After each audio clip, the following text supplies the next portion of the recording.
బంగాళాఖాతంలో ఏర్పడినటువంటి అల్పపీడనానికి గడిచిన 2 రోజులుగా కూడా తిరుపతిలో మోసారుగా వర్షం నమోదవుతున్నటువంటి పరిస్థితి.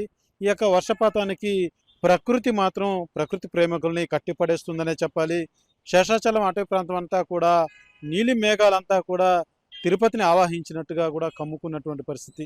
ఆ యొక్క తిరుమల క్షేత్రం కొండల నుంచి కూడా జాలువారుతున్నటువంటి నీటి ప్రవాహాన్ని చూసి భక్తులు కావచ్చు, స్థానికులు కావచ్చు ఎంతో మంత్రముగ్ధులవుతున్నటువంటి పరిస్థితి.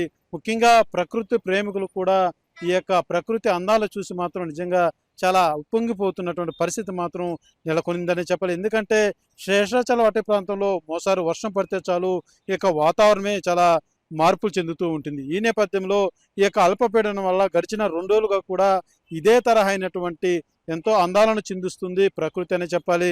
అయితే స్థానికులు యాత్రికులు కావచ్చు కపిల తీర్థం వద్ద జాలువారుతున్నటువంటి ఆ నీటి దారాలను తమ ఫోన్లలో బంధిస్తూ సెల్ఫీలు దిగుతూ ఆనందం పొందుతున్నారు. ముఖ్యంగా తిరుపతి వాసులు, నగర వాసులు అయితే ఈ యొక్క ప్రకృతికి చాలా ఉబ్బి తబ్బిపోతున్నారని చెప్పాలి. ఆ మేఘాల నడుమ ఉదయం అయితే చాలు పూర్తిగా మేఘాలన్నీ కూడా తిరుపతిని దుప్పటి కప్పినట్టు కప్పేస్తున్నటువంటి పరిస్థితి. ఈ యొక్క స్థానికులంతా కూడా ఎంతో ఆనందాన్ని పొందుతున్నటువంటి పరిస్థితి నెలకొందని చెప్పాలి.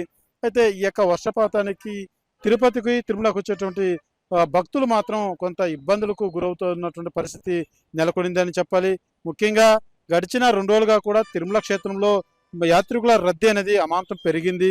వరుసగా 3 రోజులు సెలవులు రావడంతో భక్తుల రద్దీ అనేది ఒక్కసారిగా పెరగడంతో కొంత ఇబ్బందికర వాతావరణం కూడా ఏర్పడిందని చెప్పాలి. క్యూ లైన్లో ఉన్నటువంటి వారు కావచ్చు, షెడ్లో ఉన్నటువంటి వారు కావచ్చు కొంతమేరకు ఈ వర్షానికి బాగా ఇబ్బందులు ఎదుర్కోవాల్సిన పరిస్థితి మాత్రం నెలకొందని చెప్పాలి.